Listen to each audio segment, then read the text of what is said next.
Evening dinner with a father. A son took his old father to a restaurant for an evening dinner. Father, being very old and weak while eating, dropped food on his shirt and trousers. Other diners watched him in disgust while his son was calm. After he finished eating, his son, who was not at all embarrassed, quietly took him to the washroom, wiped the food particles, removed the stains, combed his hair, and fitted his spectacles firmly. When they came out, the entire restaurant was watching them in dead silence, not able to grasp how someone could embarrass themselves publicly like that. The son settled the bill and started walking out with his father.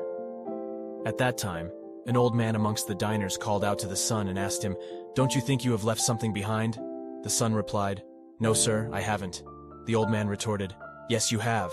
You left a lesson for every son and hope for every father." The restaurant went silent. Moral: to care for those who once cared for us is one of the highest honors. We all know how our parents cared for us for every little things. Love them, respect them, and care for them. A wise man's jokes. A wise man once faced a group of people who were complaining about the same issues over and over again. One day, instead of listening to the complaints, he told them a joke, and everyone cracked up laughing. Then, the man repeated the joke. A few people smiled. Finally, the man repeated the joke a third time, but no one reacted. The man smiled and said, "You won't laugh at the same joke more than once. So what are you getting from continuing to complain about the same problem?" The moral: you're not going to get anywhere if you keep complaining about the same problem but do nothing to fix it. Don't waste your time complaining, expecting other people to continue to react to your complaints. Instead, take action to make a change.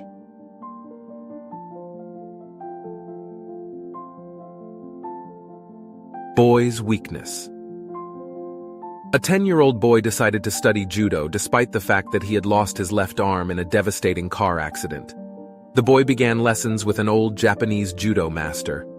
The boy was doing well, so he couldn't understand why, after 3 months of training, the master had taught him only one move. "Sensei," teacher in Japanese, the boy finally said, "Shouldn't I be learning more moves?" "This is the only move you know, but this is the only move you'll ever need to know," the sensei replied. Not quite understanding, but believing in his teacher, the boy kept training. Several months later, the sensei took the boy to his first tournament. Surprising himself, the boy easily won his first 2 matches. The third match proved to be more difficult, but after some time, his opponent became impatient and charged. The boy deftly used his one move to win the match. Still amazed by his success, the boy was now in the finals. This time, his opponent was bigger, stronger, and more experienced. For a while, the boy appeared to be overmatched. Concerned that the boy might get hurt, the referee called a timeout. He was about to stop the match when the sensei intervened. "No," the sensei insisted. "Let him continue." Soon after the match resumed, his opponent made a critical mistake. He dropped his guard. Instantly, the boy used his move to pin him. The boy had won the match and the tournament. He was the champion. On the way home, the boy and sensei reviewed every move in each and every match. Then the boy summoned the courage to ask what was really on his mind. "Sensei, how did I win the tournament with only one move?" "You won for 2 reasons, the sensei answered. "First, you've almost mastered one of the most difficult throws in all of judo. And second, the only known defense for that move is for your opponent to grab your left arm." The boy's biggest weakness had become his biggest strength. Moral: sometimes we feel that we have certain weaknesses and we blame God, the circumstances, or ourselves for it. But we never know that our weaknesses can become our strengths one day. Each of us is special and important. So never think you have any weakness. Never think of pride or pain. Just live your life to its fullest and extract the best out of it.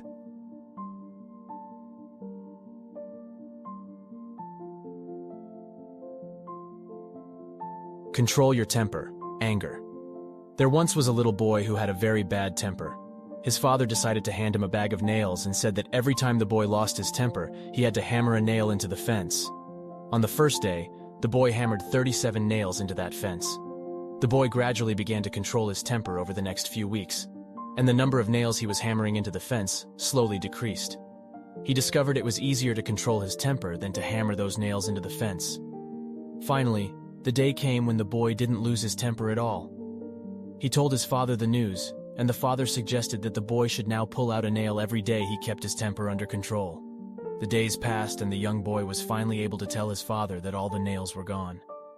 The father took his son by the hand and led him to the fence. "You have done well, my son, but look at the holes in the fence. The fence will never be the same. When you say things in anger, they leave a scar just like this one. You can put a knife in a man and draw it out. It won't matter how many times you say I'm sorry, the wound is still there." Moral: control your anger, and don't say things to people in the heat of the moment that you may later regret. Some things in life you are unable to take back. The blind girl. There was a blind girl who hated herself purely for the fact she was blind. The only person she didn't hate was her loving boyfriend, as he was always there for her. She said that if she could only see the world, she would marry him. One day, someone donated a pair of eyes to her. Now she could see everything, including her boyfriend. Her boyfriend asked her, "Now that you can see the world, will you marry me?" The girl was shocked when she saw that her boyfriend was blind too and refused to marry him. Her boyfriend walked away in tears and later wrote a letter to her saying, "Just take care of my eyes, dear." Moral: when our circumstances change, so does our mind. Some people may not be able to see the way things were before and might not be able to appreciate them. There are many things to take away from this story, not just one. This is one of the inspirational short stories that left me speechless.